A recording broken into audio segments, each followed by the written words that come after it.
This is the way. Ah, yes. This is the way. Ah, yes. 5, 4, 3, 2, 1, 0. All engine running. Liftoff. We have a liftoff.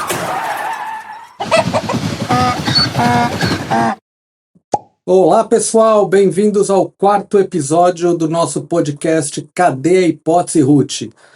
Apresentado por mim, Paulo Bódio, e pelo meu amigo Gabriel, e agora eu vou falar o nome inteiro dele, porque tem pessoas me perguntando, afinal, ele é Gabriel Gaudêncio ou ele é Gabriel Rego? Ele é Gabriel Gaudêncio Rego. Na verdade é do Rego, né? Mas o do eu deixo de lado para deixar o Rego mais próximo do Gaudêncio. Eu não sei se essa piada ela é própria para o podcast, mas a gente pode manter o Rego aí. Tá, é porque eu, quando publico, tem que botar Rego, aí se botar o do fica do Rego GG. O do Rego eu acho meio estranho, sabe? Entendi, para questão da autoria em paper. Isso, aí fica Rego GG. Rego GG, e aí vai ficar meio estranho. Entendi.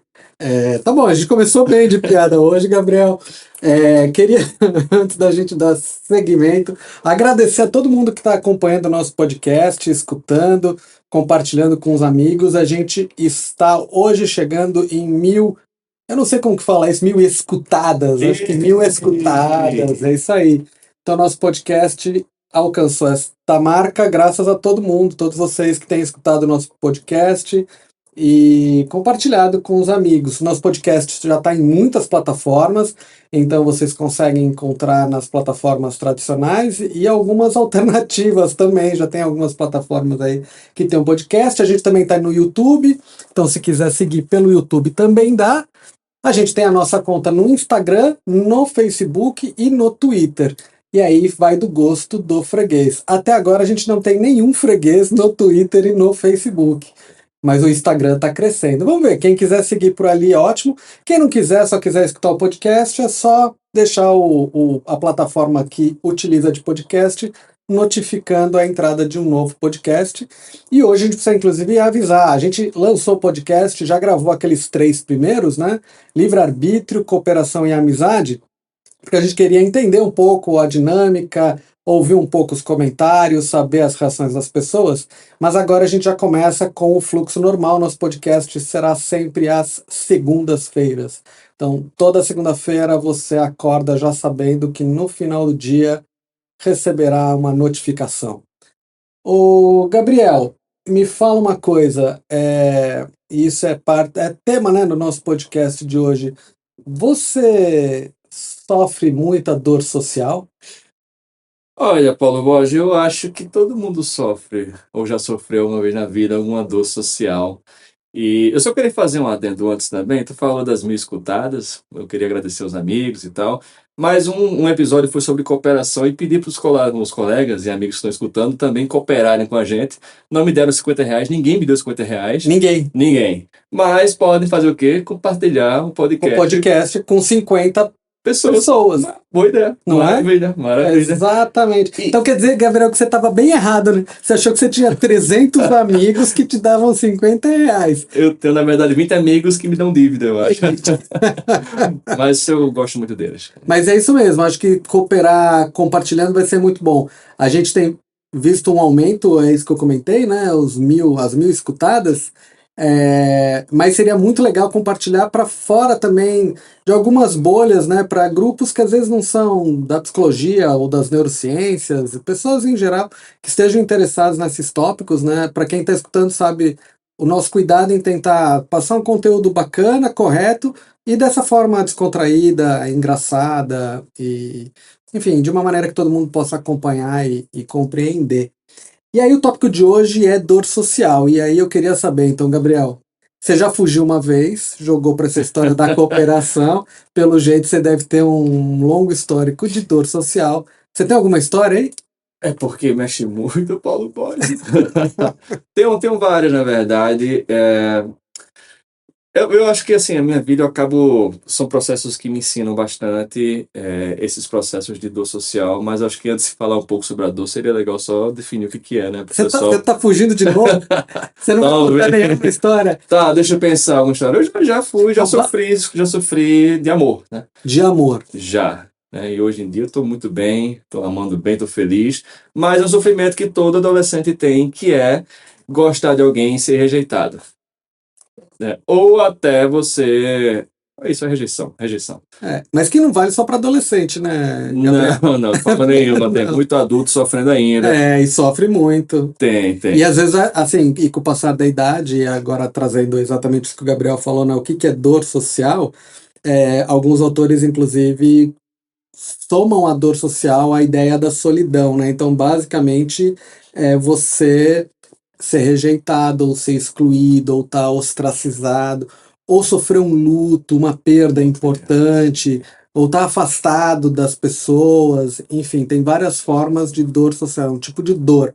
E a gente já já vai começar a discutir a sobreposição de dor social com dor física, que é a dor de uma lesão, de um ferimento, de um machucado, de um corte. Mas, Gabriel, então você sofreu muito de amor na adolescência. Algumas vezes, e sofri rejeição. E aí a gente dá aquela chorada no espelho, sabe? Aquele Você sofrer. fazia isso? Não, já aconteceu uma vez de chorar, assim, de olhar para o espelho e falar, meu Deus, como estou triste, sabe? Aí você tem uma questão de alimentar o sofrimento, escuta umas músicas, sabe, Los Hermanos da vida, e, e passa por isso, sabe? E passa junto com amigos e sofre junto. Tem um amigo meu uma vez que quebrou um anel de coco na mão, porque ele ganhou de uma namoradinha, e aí a namoradinha acabou com ele, sofreu, aí bateu a mão na mesa revoltado e quebrou o anelzinho de coco dele. Que Ficou bem triste, cara. Foi. E é normal, Paulo Borges. Acho que você E ele- sofreu alguma vez de dor social também. Ah, bastante. Bastante. Esse seu lado, não? Tem um lado obscuro. Não, todo mundo já sofreu de dor social. Eu tenho minhas histórias aí. Eu tenho algumas histórias boas. Mas a dor social, esse tipo de dor, ela vale tanto para isolamento, rejeição, mas para perdas também, para Bem, verdade. lutos e coisas do gênero. Pessoas queridas que você perde e Claro. que você sofre, né? Sofre pela perda e esses tópicos são interessantes. E aí, fiquei preocupado com seu amigo com o anel de coco. Ele tá bem hoje em dia. E não tá mais com a menina. Não, isso Não. foi quando eu era muito jovem. Então, aquelas Entendi. paixões de adolescente, né? E agora ele usa o quê? Um anel de aço. Eu acho que por isso que se usa anel de ouro, né? De metal. Para não bater na mesa e quebrar. Não, ele tá bem, tá super bem. E aí eu falei de chorar no espelho, eu pensei que tem essas categorias. Você já chorou na chuva, já? Na chuva? Rapaz, chorar na chuva? Eu não me lembro. Você já chorou na chuva? Não, acho que já, né? Todo mundo chora na chuva alguma vez, né? Porque é bem piegas isso, né? Chorar no espelho, mesmo? chorar na chuva. Tá, mas eu só entendo uma coisa. Eu já corri na chuva, corri da chuva, caí na chuva, mas chorar na chuva, acho que não, Gabriel. É um momento único isso, Paulo Borges. Entendi. É bem romântico isso. É bem. Deve ser, né? Ô, Gabriel, então, você estava falando de amor e essa coisa toda, e aí é muito interessante, e a gente vai começar a aproximar um pouco do tema.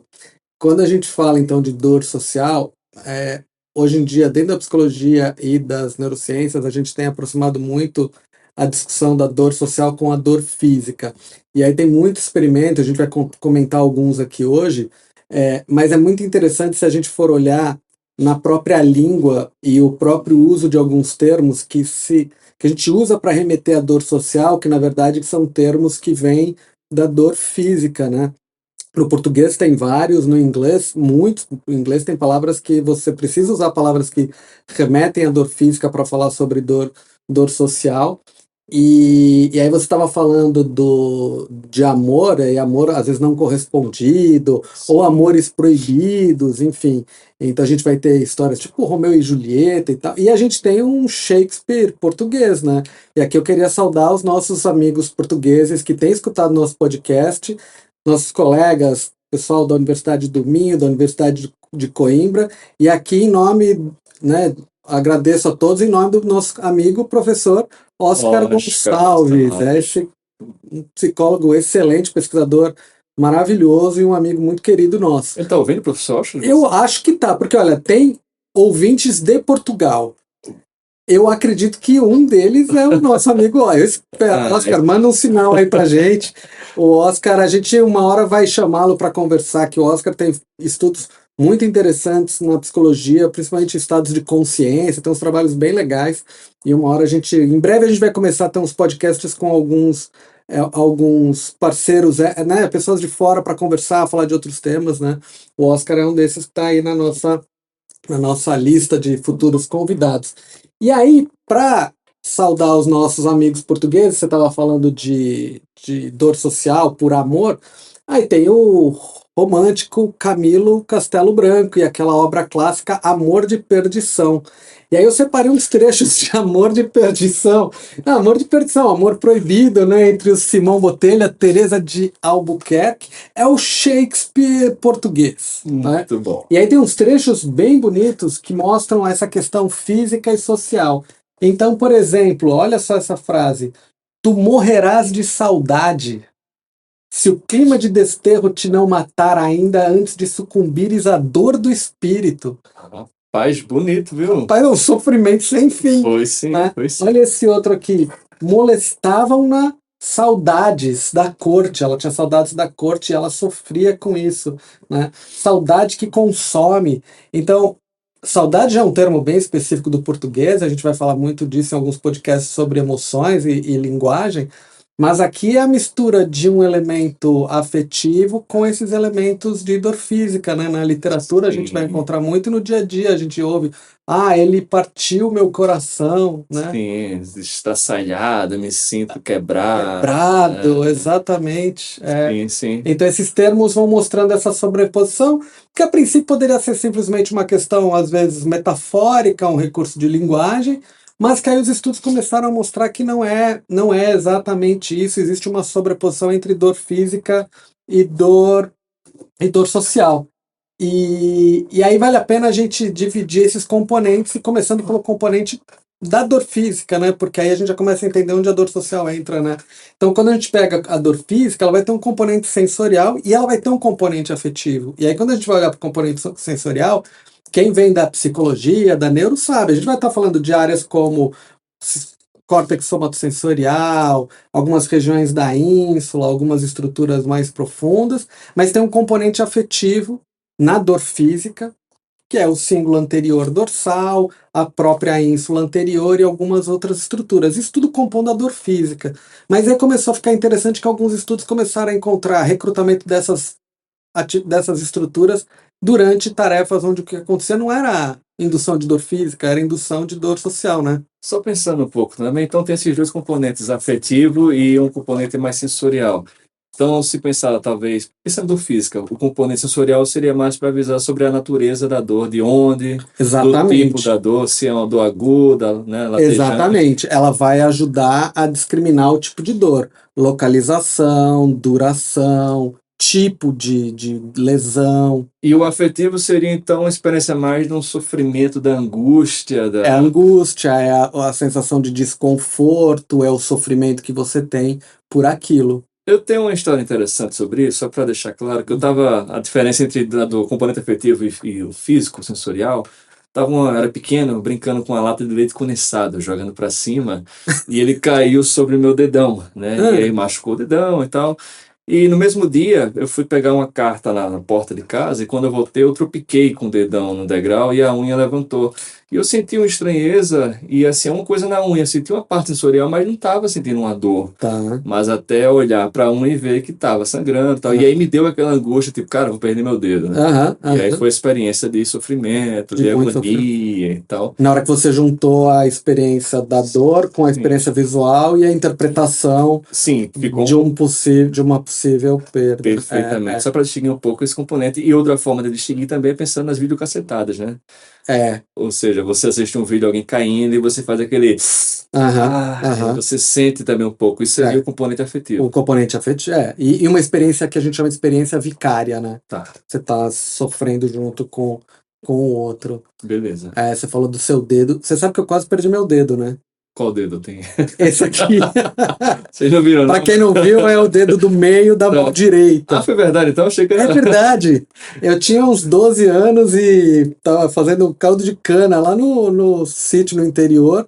E aí o dedo entrou no moedor de cana. Sorte que era um moedor manual. Cara, Mas mesmo assim, ó, a ponta do dedo é meio estraçalhada. Assim, porque meio... tava girando e botando a cana ao mesmo tempo? Não, então eu era uma criança um pouco atrapalhada. Eu não estava girando, eu estava empurrando a engrenagem. Ah, meu Deus. Rapaz, você vê que bom que eu fui para psicologia, né? Não fui para uma área mais de engenharia mecânica, porque eu meti a mão dentro da engrenagem, aí o dedo só fez pluf. Teus pais confiavam muito em tu, porque moedor de cana é um equipamento perigosíssimo, né? Ou não tinham muita noção, né? Acontece também. Ah, deixa ele lá brincando com o moedor de cana. Sobreviveu pelo teste. Exato, se voltar com os Dois dedos, dedos. né, tá bom. Mas é isso, né? São essas experiências. Mas então tem esse componente afetivo, esse componente sensorial, e aí começaram a surgir os estudos, né? Que vão tentar enxergar quais são os circuitos envolvidos nessa dor mais afetiva, nessa dor agora mais social, e aí começou a ficar muito interessante essa história, né? Sim, sim. Pô, vamos falar então de alguns estudos legais. Vamos falar de algumas coisas interessantes aí. Tem alguns estudos, tem alguns estudos que eles. E aí vale a pena a gente explicar um pouco como que esses estudos são feitos para induzir dor social, né? Então, no começo a gente comentou que dor social está relacionado com exclusão, com ostracismo e tal. Então, uma forma da gente testar isso em pesquisa é simular algumas situações em que a pessoa se sinta excluída, né? Eu não sei você, Gabriel, como era na sua época de criança, adolescente, mas eu nessa época não, até hoje, na verdade só piorou. Eu não tinha e não tenho muitas habilidades atléticas, sabe? Sim. Futebol, vôlei eu não tenho nem tamanho, basquete, enfim. E aí, olha só como dor social pode se manifestar. Você tá lá na hora da educação física, ou você tá num parque e todo feliz que vai jogar bola, e aí dividem normalmente os dois que jogam melhor para formar os times. E aí você vê, chamam o João, chamam a Maria, chamam o Miguel, vão chamando e nada de te chamar. E aí você fica de último, você é o último a ser escalado. Isso gera uma sensação muito desagradável, né? E isso que eu estou chamando de desagradável é um dos elementos do que compõe essa chamada dor social. E aí um sujeito chamado Kipling, ele resolveu construir um teste para rodar em laboratório usando essa ideia, né? Sim, que seria o Cyberball. Seria o Cyberball. Como que é o Cyberball? Ah, e você coloca o participante para interagir então com outros jogadores que na verdade são programados em computador. E aí a interação acontece como se fosse passando a bola um para o outro. Uhum, Mas você controla o número de vezes que a bola é passada para cada jogador, inclusive para o participante. uhum, E a ideia é colocar os outros jogadores, que uhum, na verdade não são reais, mas ele acha que são, Uhum. para ficar então jogando ali entre eles, não passar a bola para o participante. E aí isso causa uma sensação de exclusão, né? é. Então, basicamente, o sujeito vai entrar no experimento achando que está jogando com outros dois no computador, passa a bola para um, passa para outro. Se ele der sorte, ele cai no grupo que a bola vai circular normalmente, né, uma distribuição, né, ok. Se ele der um azar, ele cai no grupo que a bola vai raramente chegar na mão dele, e aí eles veem as reações. Que podem ser as reações, o quanto isso afeta as necessidades básicas sociais, né? E aí, que necessidades básicas sociais eu me refiro? Pertencimento, significado de existência, autoestima, controle da situação. E um casal muito importante na neurociência social, o Matthew Lieberman e a Naomi Eisenberg, que são professores na UCLA, eles, junto com o Kipling, resolveram testar esse jogo durante coleta de ressonância magnética funcional. E aí é que a transformação da área veio. Esse é um marco muito interessante nas neurociências sociais mais recentes, né? Eles encontraram recrutamento da região do cíngulo anterior dorsal e do pré-frontal lateral direito e parte de ínsula, né? Enfim. Tá. E aí a gente está falando de áreas que são áreas Mais ligado ao mais componente afetivo. afetivo da dor Da dor física. da dor exatamente. física. Isso que é o bonito. Então eles começaram a identificar que elementos que aparecem em situações de dor física apareceram num cenário em que não tinha nenhuma dor física, era uma dor social. E aí aquilo que a gente tratava como recurso só de linguagem, uma metáfora, na verdade a gente usa os nossos recursos para processar dor física, né, no nosso cérebro, para processar essa exclusão, rejeição, ostracismo. Eu acho que tem uma coisa interessante, aí tem esse estudo com o Cyberball e mostra essa sobreposição principalmente para a parte do componente afetivo. Mas tem um outro estudo deles que eles usam um modelo um pouco mais agressivo, que é observando foto. Tem esse estudo? Qual que é esse? Tem um que eles vão mostrar que, tá, então o componente afetivo tem a ver nas duas coisas, mas eles vão demonstrar em um outro estudo que o componente físico, sensorial, também aparece em casos de rejeição muito forte. E só me engano, eu posso estar enganado, vale a pena olhar, mas se não me engano era com pessoas que tinham acabado um relacionamento há pouco tempo e pediam para observar foto da pessoa. E aí ativava o componente físico sensorial para mostrar assim, beleza, não é só afetivo não, mas a pessoa chega a sentir fisicamente. Que aquela questão de tá doendo meu coração, aquela falta de ar, me sinto como se estivesse sendo apunhalado no peito, né? Isso é real, eu tô lembrando. Não, tá certo. Esses estudos eles mostram a via de mão dupla da dor física e da dor social, né? Então, você ser exposto a imagens de pessoas que podem ser desde pessoas que você gostava e perdeu, por exemplo, perdas reais mesmo, elas recrutam tanto a via afetiva quanto a via mais da dor física, né? A via mais sensorial, inclusive, né? Então começa a ficar muito interessante. E aí, a Naomi Eisenberg e o grupo delas, eles resolveram testar um negócio muito interessante, que foi o uso de uma medicação para a dor física, mas testando num modelo de dor social. Eles fizeram a administração de Tilenol, né? Sim. Então eles administraram um Tilenol num grupo, o outro grupo era um placebo, e as pessoas faziam um diário sobre o quanto elas se sentiam excluídas pelo outro, magoadas pelos outros, bem perguntas de dor física, como um diário, né?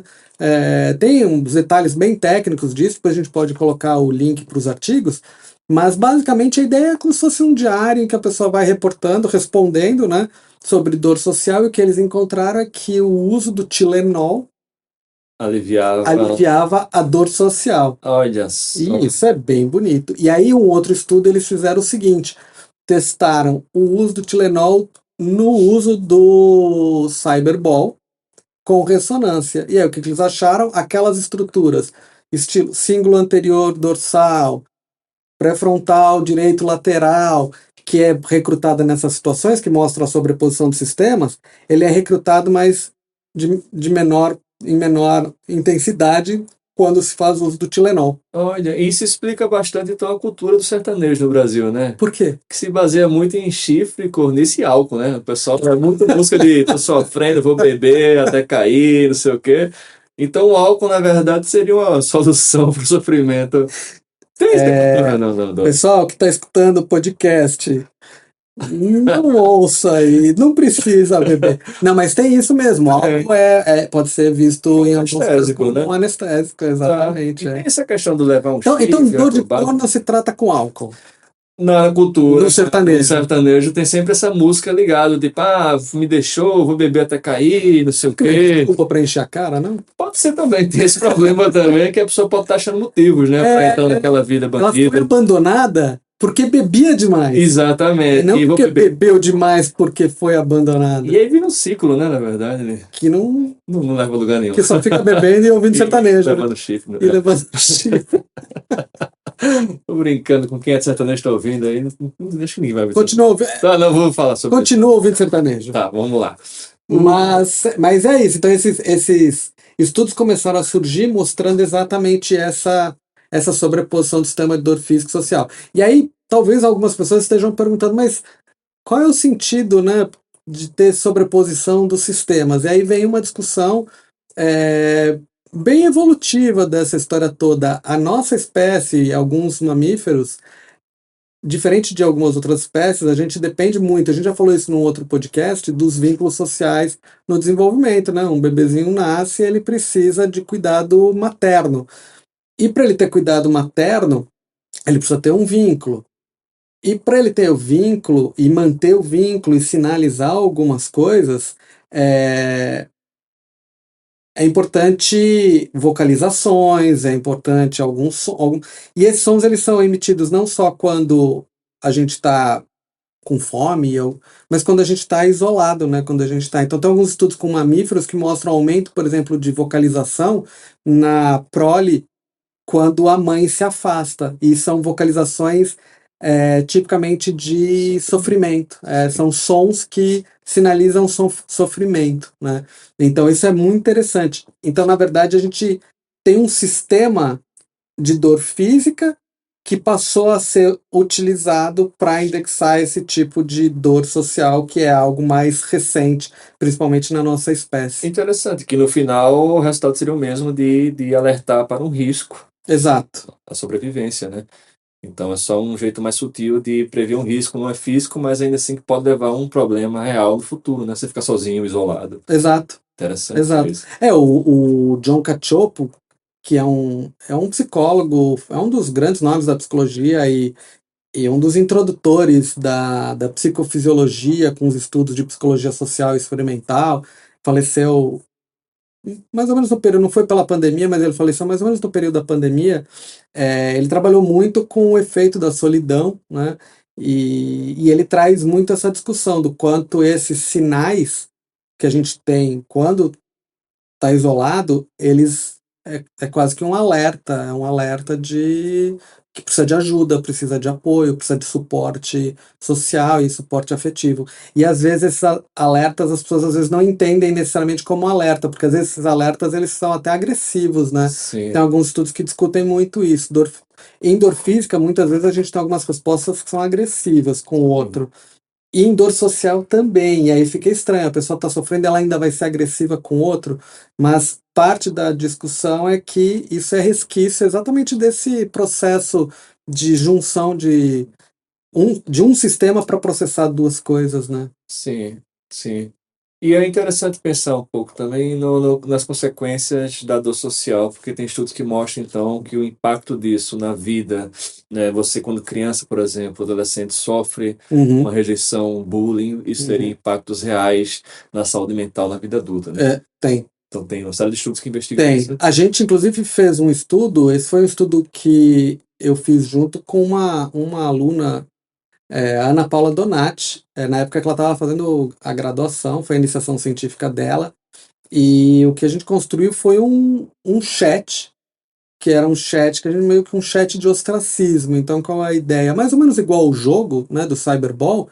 No chat, as pessoas vinham e elas eram colocadas numa sala com computador e apresentadas a outras duas pessoas, que a gente dizia que seriam colaboradores também, né? E aí essas três pessoas supostamente iam ficar trocando mensagens num chat.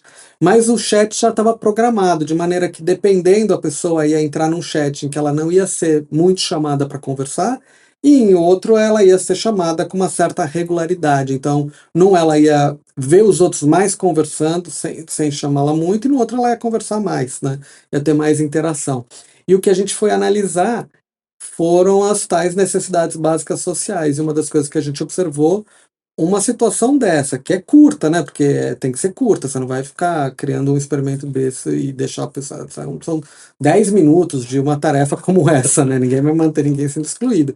Mas 10 minutos de uma situação como essa, acreditando que você está sendo excluído por pessoas que você nem conhece, que a princípio a gente fala, mas qual é o peso disso? As pessoas reportam uma quedinha naquele momento, né, momentâneo, na autoestima, no significado de existência, né, na noção de pertencimento, na noção de controle. Isso falando de adultos, numa situação em laboratório, controlado, com pessoas que não conhecem. Quando a gente vai olhar os estudos, né, com crianças e adolescentes, aí a história é muito dramática, né, porque elas são crianças em desenvolvimento, excluídas, ostracizadas, sofrendo bullying. Hoje em dia a coisa é até mais dramática, né, porque na nossa época, se você sofresse bullying na escola, o bullying ficava na escola, já era ruim, mas ficava na escola, né? Agora o bullying vai com você, né? Porque ele vai pelas redes sociais, né? Exatamente. É mensagem, é meme, é foto, é vídeo, é áudio, as coisas são carregadas, né? E aí tem muitos estudos falando do efeito dramático mesmo para as pessoas que sofrem o que se chama hoje, inclusive, de cyberbullying, né? Que é esse bullying cibernético, né? O efeito. E é importante falar sobre isso também, porque tem essa discussão. Eu vejo muito pessoal mais velho falar, porque na minha época eu tinha bullying, mas hoje em dia, não sei o quê. E eu falo assim, não, então você foi um cara que talvez tenha sofrido algum tipo de brincadeira, mas ficou de boa, né? Uhum. Mas não quer dizer que tenha pessoas na sua época também que tenham talvez sofrido e você nem percebeu, né? Exatamente. Então, assim, esse movimento atual de cuidar para não existir o bullying na escola, porque tem impactos reais ao longo da vida e são sérios, né? É isso. E essa história na minha época, não, né, podia bater na criança que não ia acontecer nada, não sei o quê. Não é que não aconteceu nada, porque as pessoas não estavam, às vezes, muitas vezes prestando atenção, às vezes tiveram consequências dramáticas para o desenvolvimento do fulano X ou Y, e ninguém, na verdade, Nem se acompanhou percebia, e não se observava e não se acompanhava. Muita coisa não tinha, às vezes, o tratamento devido, o cuidado devido, né? Então essas coisas são importantes. E aí, quando a gente está falando de dor social, nesse caso, por exemplo, cyberbullying, do bullying, principalmente nas crianças e adolescentes, o problema todo é que, como ele abala essas questões afetivas e aumenta essa carga de dor, ele vai gerar um efeito em outras áreas. Uma delas são as áreas mais cognitivas, e aí isso vai impactar o aprendizado, vai impactar o desenvolvimento, e aí a gente vai para outros tópicos, porque as coisas, quando a gente fala, igual hoje a gente está falando de dor social e mostrando circuitos de dor física e de como eles se sobrepõem, a gente tem que lembrar que o cérebro é um sistema único com vários circuitos, vários sistemas integrados. Então, se eu estou perturbando um sistema, eu estou interferindo no outro. Então, tem uma cadeia de eventos. Então, a gente está falando desse tipo de exclusão, isso vai ter outras consequências, por exemplo, no aprendizado, né? Claro. Crianças, às vezes, que em sala de aula não vão conseguir prestar atenção porque elas estão sendo vítimas de algum tipo de perseguição ou brincadeira, ou estão com medo. Às vezes ela já tá prevendo que na hora que for pro recreio vai sofrer algum tipo de violência, né? De se pensar que seria, então, a parte mais básica do ser humano, esse vínculo social, a importância, então a sinalização de um risco para isso vai tomar todo o seu tempo de pensamento, né? Então, quem está sofrendo, está com dor, seja físico ou social, não vai estar conseguindo prestar atenção em nada, além do motivo da dor, sofrimento. O direcionamento de atenção vai estar muito focado para isso. Que é a função dele, né? Sinalizar para, tipo assim, preste atenção uma coisa aqui para resolver. Exato. Por isso que hoje em dia tem uma discussão muito legal sobre como fazer a intervenção tanto para dor física quanto para social, porque o caminho é de duas mãos. Sim. Então eu posso, pelo meio de uma coisa mais física, ter um efeito mais social e vice-versa, né? E isso, inclusive, se relaciona até os estilos, né, e os perfis, por exemplo, de apego e vínculo. Então, por exemplo, pessoas que têm um perfil, às vezes, de apego mais ansioso e coisas do gênero, elas sofrem mais de dor social e, em conjunto, sofrem mais de dor física. As coisas caminham juntas, né? Por isso que não dá para dissociar mais, né? Cada vez mais, inclusive pensando agora nas áreas, né? Psicologia, psiquiatria, fisioterapia, essas áreas estão cada vez mais próximas, né? Porque elas caminham juntas, porque a gente estava falando de fenômenos que se sobrepõem, né? Tem uma coisa que meu irmão fazia muito. Quem? Sua irmã? Meu irmão. Seu irmão. A gente ficava brincando e às vezes alguém se machucava, né? Coisa de criança. E aí, quando eu caía, me ralava, ele ficava brincando, chamando atenção por uma questão do estímulo social, né? E parece que a dor realmente passava, tanto pela atenção que mudava, como também pela questão do vínculo. Acho que a questão, você falou do toque, né? Então, existe uma questão social que vai regular processos físicos básicos como a dor, né? A ideia da distração, por exemplo, ela tem um efeito grande. Você direciona a atenção para outro lugar e afasta do estímulo doloroso, por exemplo, que seria o teu foco. Você tende a ter uma diminuiçãozinha. Isso, naturalmente, pai e mãe, né, bons pais, boas mães, né, que estão acompanhando e tal, eles fazem isso, às vezes, de uma forma muito natural, né? Sim, sim. Não pensei umas coisas aqui. E a ideia do que a gente pode chamar de apoio social, né? Sim. Você tem um suporte social. Você tem um suporte social, vai ajudar a controlar tanto a parte física quanto a parte afetiva.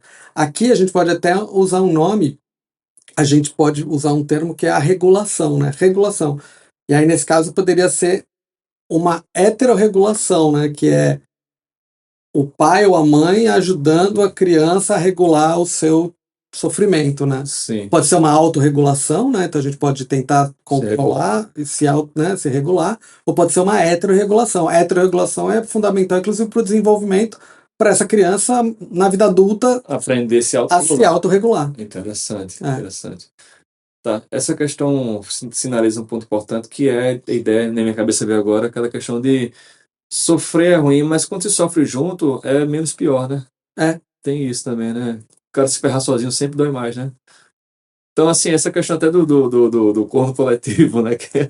Ô, Gabriel, espera um Desculpa pouquinho. falar, que eu fiquei assim, eu fico lembrando de situações. Basicamente quer dizer o seguinte: rodeio é o lugar onde você junta A galera os faz cornos. isso, aí você sofre O pessoal que ouve sertanejo, desculpa, gente. Não, é que eu tô pensando aqui, o que acontece? Tem esses grupos de sofrimento, mas assim, não só para do choro do sofrimento de rejeição, para perda também, que é achar um ponto comum, né? Tem uma história do Buda, muito bonita, que uma mãe perde um filho e aí... Tu não é rindo da história do Buda, não. Eu não tô rindo, Eu falo de Buda. eu não tô rindo da história do Buda. É porque você tá tentando salvar sua pele Ah, falando de Buda. puxando o Buda. Eu vou puxar o Buda para me ajudar aqui nesse momento. Olha a história bonita. Vai. E a mãe perde o filho e chega pro Buda e fala assim, cara, ô Buda, não falava Buda, né? Eu perdi meu filho, eu tô sofrendo e tal. E ele fala assim, olha, faz o seguinte, bate em cada... Eu vou contar essa história, é bonita, Não, sabe? conta- Tá. desculpa, eu- Ele bate em cada porta, bate em cada porta aqui na vila, e para cada lugar onde alguém perdeu alguém, você pede um grão de mostarda. Pede E o você quê? pede um grão de mostarda Grão de mostarda. e guarda isso. Tá. A ideia é que pareceria que ela iria bater algumas portas e não ia achar muito, mas pegaria alguns grãos de mostarda e faria alguma coisa com isso. Sei. E no final ela vai bater nas portas e cada porta que ela bate aparece um grão de mostarda para ela. E depois ela chega pro Buda e fala assim, cara, eu acho que eu entendi uma coisa, que assim, eu tenho minha dor, meu sofrimento, mas todo mundo aqui na vila também tem, né? Uhum. E aí parece que a dor dela ameniza um pouco, né? Que é ela- bonita a história. É bonita a história. Ela compartilhou, né? Ela É bonita. compartilhou a dor. E é bonita porque sabe, o grão de mostarda é desse tamanho, né? É um negócio pequenininho, né? Isso. Então você precisa compartilhar bastante. Você precisa Bacana. dividir bem, né? É. Pra tá... Não, mas acho que dava o grão. O grãozinho... Não, dava o grão inteiro. Não, o grão é pequeno. Você já viu um grão de mostarda? Já, mas assim, como assim? Ele compartilhar o grão? O grão é pequeno. Para trazer. Ah, tá dividindo o grão. Ah, entendi. Não, acho que dava um grão só pra ela. Não, eles davam um grão. E ela juntava os grãos. O grão é desse tamanho. Quer dizer que é uma experiência muito bonita. Do Não, mas pequeno representa. É o sofrimento de cada um sendo Então, compartilhado. se uma pessoa está sofrendo agora, se fala assim, cara, se juntar em grupos por si só já é uma forma de aliviar. A ideia dos grupos de apoio. E se for num bar, melhor ainda. Se Né? for num bar é melhor, não sei. Tá. Não, mas a ideia dos grupos de apoio, né? Das Legal. teorias, das terapias em grupo, dos grupos que tem, por exemplo, Claro. pessoas que têm um determinado tipo de perda ou estão passando por um sofrimento, que elas consigam compartilhar experiências, tem um papel bem importante. Isso é um dos modelos que tem mais sucesso, eu acho, né? A forma de de ajuda. ajuda. É a ideia do apoio social, do suporte social, o suporte coletivo, são as pessoas te ajudando. Que é a ideia que remete até aquela coisa da filosofia africana do Ubuntu, né? Sim. A gente só é ser humano através do outro, né? Isso é... E com o outro a gente vai se vinculando, vai tendo apoio, vai tendo suporte. Isso tem um efeito bom, inclusive, no sofrimento, né? A gente compartilha o sofrimento, né? E a ideia também é assim, alguém está sofrendo agora, por exemplo, só o fato de estar perto por si só, e você fala assim, não sei nem o que falar para a pessoa. Não precisa, Tá. né? É só estar junto. Só de estar junto, o fato de você estar junto, tá? E aí a gente remete ao episódio do toque, de segurando a mão, de dando um abraço, catando piolho, enfim. E aí essas coisas que a gente estava falando agora, elas são importantes para a gente refletir até alguns modelos de terapia, né? Sim. Que às vezes estão preocupados com coisas que se afastam da natureza humana, né? Sim. Da natureza humana do cuidado. Mas isso acho que é um tópico para... Quando a gente puder ser cancelado, a gente fala de terapias que não funcionam, né? Mas acho que é bom a gente ter um número de ouvintes que, se perder... se perder 10% agora é muito. É muito. A gente vai ficar muito sozinho e vai doer muito. Vai doer bastante. A gente vai ter muito sofrimento. Uma outra coisa, Gabriel, sobre dor e dor social, que outros estudos também começaram a mostrar, é como essa circuitaria que sobrepõe dor física e dor social, ela é recrutada também em situações que não é só de exclusão ou de isolamento, mas, por exemplo, quando a gente olha expressões faciais muito negativas, aquelas expressões faciais de rejeição, sabe? Aquela que você está falando alguma coisa e a pessoa está te olhando torto. Quem dá aula sabe disso. Você está dando aula, sempre tem alguém olhando para você com uma cara de que, meu, que bobagem esse cara está falando. Isso magoa a gente. No começo magoa bastante. Até, tem uma questão que é legal, que é a sua insegurança no começo Aham. fica muito suscetível a tais Ah, tais sinais. sinais, é. E chega um ponto depois também você tá tipo. E abala o que a gente chama de necessidades básicas, porque o fulano vai sair da aula por conta de um rosto que faz uma expressão negativa, pondo em dúvida se o conhecimento dele está correto ou não, se Claro. ele fala bem ou não, se ele apresenta não. E aí alguns estudos começaram a olhar que esse sentimento de desconforto, por exemplo, com expressões sociais, começaram a encontrar atividade do cingulado anterior, atividade da ínsula. Então, olha só que coisa interessante, né? Ter essas informações, essas pistas negativas do ambiente, Sim. sociais negativas, elas também fazem mal.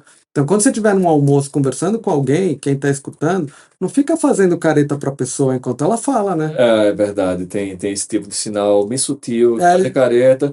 Ou às vezes assim, até em grupo também, já vi muito acontecer. Eu era mais jovem, hoje em dia não tanto, porque você tem eu não sei, acho que os vínculos estão muito mais estabelecidos em questões sociais e de trabalho mais fixos, mas era jovem e essa amplitude de contatos e novos grupos se formando, eu sempre via muito essas questões de, às vezes uma pessoa não era muito bem quista, Sim. e você via os colegas olhando estranho, fazendo aquela risadinha, e uma Exato. parada que, por si só, muito sutil, mas já Ela é sutil, mas ela tem um peso enorme. tem um peso enorme. Machuca, É. dá assento, é alguma forma de um tipo de ameaça também, né? Exatamente. Então, esse cuidado. E também tem o lado oposto, né? Às vezes, esse nosso da aula, assim, às vezes o cara tá fazendo a cara estranha nem por você, né? Não, exato. Você E você fica, está às vezes- interpretando. Isso, acontece E também. aí é quando a gente vai juntar com o perfil, que é aquela história. Um perfil, às vezes, mais ansioso, por exemplo, Percebe mais. ele está, às vezes, identificando uns sinais do ambiente que não exatamente sinalizam o que ele está interpretando. Sim. Aí é quando a gente junta o perfil com outras coisas, né? Então o sujeito está olhando uma carinha que está meio feia, mas a carinha não é nem para ele, né? Mas ele está interpretando que é para ele, deve ser e aí é quando o perfil atrapalha. E esses são aqueles casos que a gente comentou agora há pouco, que aí são pessoas mais propensas aos dois tipos de dor. Tá. Tanto a dor física quanto a dor social. Cara, o perigo é isso que vira novamente um ciclo ali, às vezes, Vira. né? Você tá sofrendo, fica mais sensível a isso, aí percebe mais detalhes de sofrimento. Complicado. É isso. Muito bom, Gabriel. Muito bom. Você tá se sentindo menos sozinho agora? Tô, porque a gente compartilhou. Você não chorou na chuva também, mas a Eu não chorei na gente. chuva. Você sofreu também, cara. E aí você Eu sofri. se eu torna mais sofri. próximo. Eu sofri também, sofri. Vou começar a chorar agora. Cruzar o episódio Ela inteiro. puxa a cachaça tranquilo, aqui, ó. pega Eu o vou uísque aí, começar. seu Gabriel. Acho que acho que para mim fica essa mensagem legal de tipo o sofrimento é algo comum a todo ser humano e às vezes a gente se sente mal porque eu tô sofrendo, mas lembre que todo mundo passa por isso também, né? E você que está ouvindo, se por um acaso você estiver passando por uma situação ruim, está se sentindo sozinho, sentindo isso que a gente está descrevendo como dor social, procura pessoas para te apoiar, para te Claro, ajudar. É. Não sofra sozinho. Procura ajuda que é importante. Às vezes a gente acha que não tem saída e Tem. Mas a pessoa guarda, né? Também não quer incomodar ninguém. Isso, Ou então, às vezes, vai falar para uma pessoa específica, a pessoa ignora tal. Não, mas você vai ter pessoas próximas que estão preocupadas e vão querer saber de você. Exato. Tá? E às vezes, para quem está ouvindo e que não está nessa situação de desconforto ou se sentindo sozinha, mas tem alguém próximo que está passando por isso e às vezes essa pessoa dá uma resposta torta, enviesada, lembra disso que a gente estava falando. Às vezes a resposta de quem está passando por situações como essa são respostas às vezes agressivas, elas são até com uma cara meio desadaptada, né? Sim. Por que alguém vai ser agressivo? Ele não está precisando de apoio? Mas normalmente acontece isso exatamente por conta dessas sobreposições dos circuitos, né? Então a gente tem um sistema que foi sendo adaptado para dar conta de diferentes tipos de dor, mas a resposta às vezes ela não é a melhor. E às vezes, as pessoas que estão sofrendo, às vezes elas têm um comportamento ou elas falam de uma forma que parece até agressiva e de quem não precisa de ajuda, mas às vezes é até o contrário, elas estão precisando de ajuda. E aí às vezes acaba afastando as pessoas quando seria preciso que tivesse alguém perto, né? É. E a pessoa fala assim, ó, tentei ajudar, mas tá vendo? Ó? Tá vendo? Tá É, vendo, não né? quer ajuda, não só reclama. Claro, só reclama porque tá mal, né? Tá mal, exatamente. Se tivesse bem, não tava reclamando. Exatamente. Muito bom, Isso. muito Então bom. tá bom, Gabriel. Fica alguma dica de leitura aí também, não? Fica, então eu vou colocar depois lá no nosso Instagram e também no podcast na descrição algumas dicas. Uma sugestão que eu acho que é muito interessante, acho que já falou uma vez, é o livro do John Cacioppo, que chama Solidão. Esse é um livro muito interessante, descreve os efeitos da dor social e essa relação com o isolamento e com as consequências disso tudo. Tem um livro que não é específico sobre dor social, mas ele fala, tem vários capítulos que falam sobre dor social, que é o livro do Matthew Lieberman, que é um livro chamado Social, né? O Cérebro Social. Depois eu vou pôr o link lá. E é um livro para quem está chegando, inclusive, para quem já é da área, é um livro excelente. Para quem está chegando também é um livro muito bom, porque ele dá uma introdução bem legal sobre o que são as neurociências sociais, e ele vai passando por vários exemplos, e um deles é o de dor social. Então acho que essas são duas sugestões que eu acho que vale a pena para quem tiver interesse ir atrás. E para quem é da área e quiser conhecer mais, eu aconselho muito olhar os estudos da Naomi Eisenberg. Ela faz estudos muito interessantes sobre dor social e sobre essa relação de dor física com esses sistemas. Ela foi a que fez esse estudo com o Tilenol, ela tem uns estudos bem diferentes, assim, muito, muito bem bolados, muito bem pensados, então acho que vale a pena. Legal. E eu queria só também fazer uma sugestão aqui. Para quem fica nesse lugar de ouvir sertanejo por sofrimento, tem também Toquinho Vinícius, que é um sofrimento mais gostoso, né? Mas eu não sei, viu, Gabriel, porque, ó, Vinícius de Moraes, acho que isso é um tópico para um podcast. Vinícius de Moraes hoje, acho que ele seria cancelado. Ah, não, com certeza. Não é? Acho que seria. Mas também eu vou pensar assim, vários seriam, né? Tem que contextualizar um pouco. Mas tem músicas muito boas também, né? Sobre sofrimento e dor. Tem várias. Então, existe algo no samba aí, na Bossa Nova, que traz uma questão da tristeza, mas que pode ser resolvida com tristeza não tem fim. Felicidade, sim. É isso aí, pessoal. Com isso a gente se despede de mais um episódio de Cadê a Hipótese Ruth? Valeu, meu amigo Gabriel. Valeu, Paulo Borja. Pessoal, até a próxima. Muito obrigado. Um abraço.